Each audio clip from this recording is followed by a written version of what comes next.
ഈ ഫ്രണ്ട്ഷിപ്പ് എന്നൊക്കെ പറഞ്ഞാൽ ഇതൊക്കെ തന്നെയാണ് സുഹൃത്തുക്കളെ. ഒന്ന് കണ്ടു നോക്കി നിങ്ങളൊന്ന്.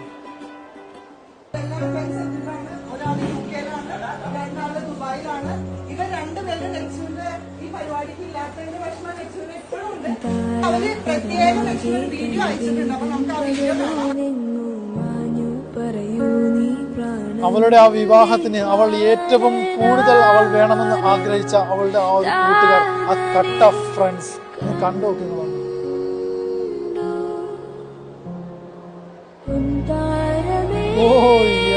മോനെ, ഇതിലും മനോഹരമായി ഏത് കവിക്കാണ് സുഹൃത്തുക്കളെ ഫ്രണ്ട്ഷിപ്പിനെ വർണ്ണിക്കാനാവുക?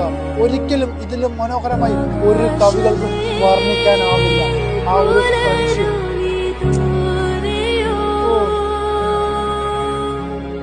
ഇതൊക്കെ തന്നെയാണ് ഫ്രണ്ട്ഷിപ്പ് എന്ന് പറയുന്നത്.